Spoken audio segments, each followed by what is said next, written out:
I don't know about you, but we are going to be ready for the most insane Season 5 content drop ever. I don't think you guys are even ready to handle this excitement. I do not think you guys are even mentally capable of handling this excitement. Are you guys ready for it? One map change, 2 limited time modes, 2 weapons, 2 weapon attachments. All right, bye. Oh gosh, I really wish I was kidding you. I really did, because honestly, that's it. If you really want the 411 on everything that's about to drop in Season 5 roadmap, that's literally it for the Warzone side anyway. But if you are a nerd like me in Call of Duty and you want to know just a little bit more detail about it, stick around for the video. Let me talk about Season 5. So let's start with the overarching theme of Season 5, right? Eyes on the skies, Abyss Protocol activated, Stadium compromise. Essentially, there is going to be a giant fucking satellite that is going to open up Stadium. That is literally the event, and that is how Stadium is going to change, aka the mini map POI change that's going to happen on Verdansk. Don't ask me if there's anything that's happening on Rebirth Island, because there isn't shit happening in Rebirth Island. But if you are looking for a little bit of innovative change, they did something a little bit different this time around. Instead of just completely changing the map from the get-go, they're going to have this event, this contract per se, that players can pick up for the first week. This so-called satellite hijack contract is essentially like a Easter egg, a multi-step Easter egg contract that players can work on, that is going to trigger the event that is going to open up the stadium, aka maybe they have a chance to maybe drop a giant satellite laser on them. So I'll give them like 1 point for creativity and like 0.5 for substance. And like always, when these map changes happen in these specific POIs, they are forcing players to want to try and play in that area. So they're bringing a limited time mode where it's Resurgence Stadium, just like how when they had Superstore, right? They had Resurgence Superstore,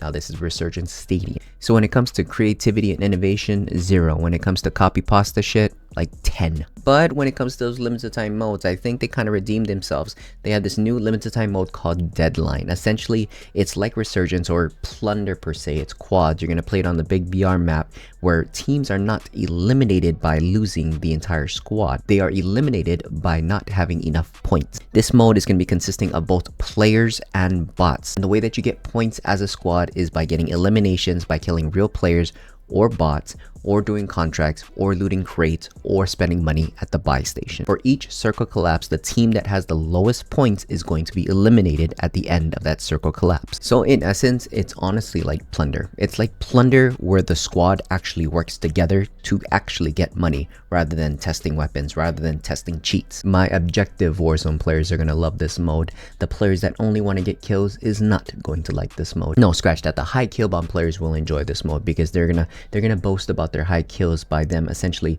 killing players that are distracted because they're trying to run the objective, not necessarily fighting back, but because they're distracted. I don't get why we still boast about high kill content on bots and distracted players. I really don't. And moving on to the new weapons that are coming to Season 5, we have the PML 556 LMG. Essentially, it's a fast fire rate, high damage, but at the cost of mobility and recoil. So we'll see about if it actually has recoil, because almost any gun that has the highest recoil in the game, if you train yourself and you work well on the sticks, you're going to control that recoil regardless. In my opinion, Call of Duty recoil is the most easiest to control out of a lot of the FPS games out there, which not to say is a bad thing, right? They want to appease to the casual player base, which is majority of the Call of Duty players.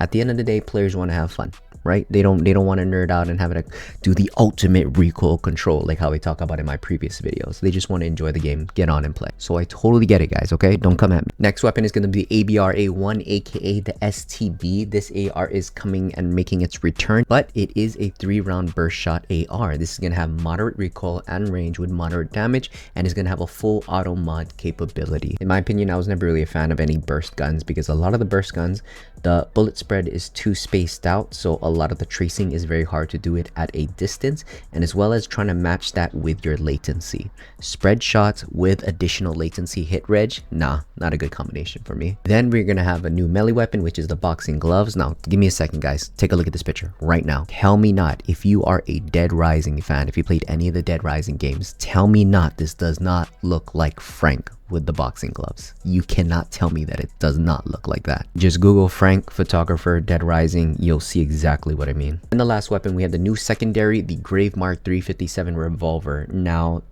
I kid you not, this is probably gonna be Snake Shot revolver OP status all over again with Warzone 1.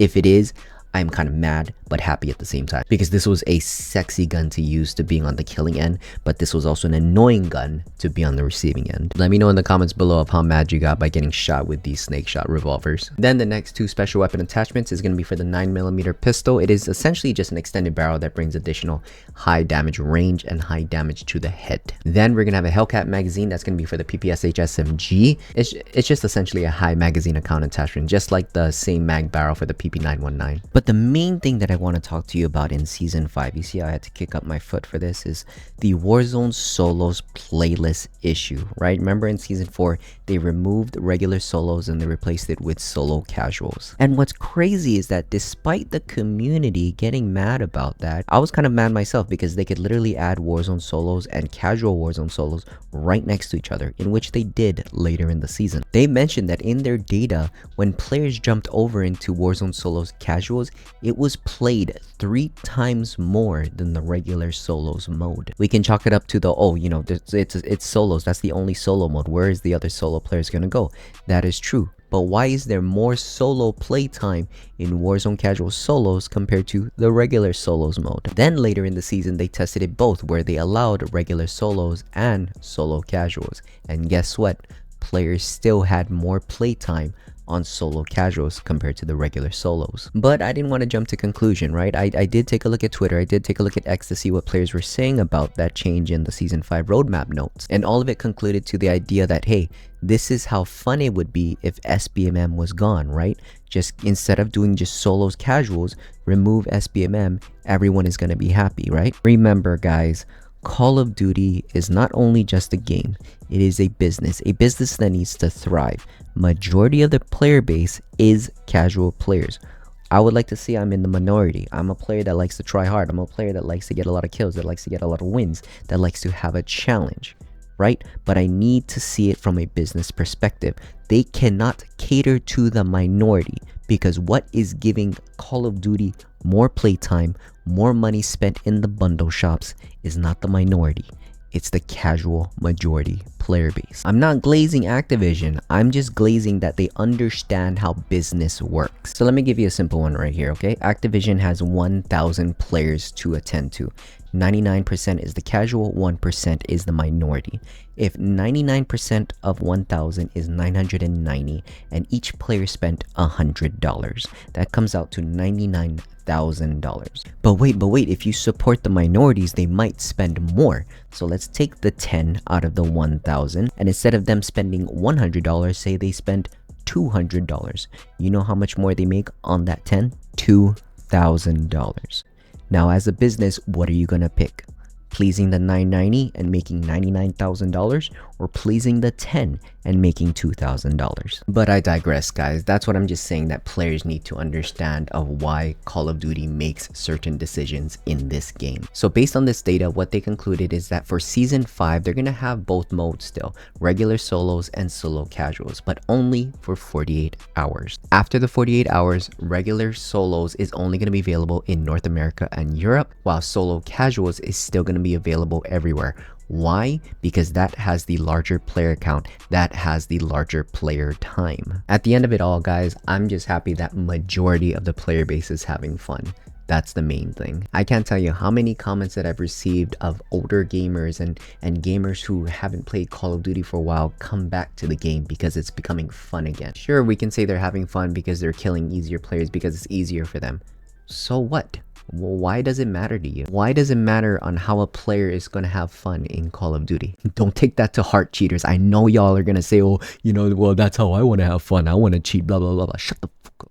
But if anything, guys, that's all that we have for Season 5. If you did enjoy the content, please drop a like on the video. It helps it tremendously in the algorithm. And if you do enjoy the content overall, drop a sub to the channel. We'd like to see you here for the next video, okay? If anything, as always, stay pure, stay noble, and hashtag bring back honest gaming. Later, guys.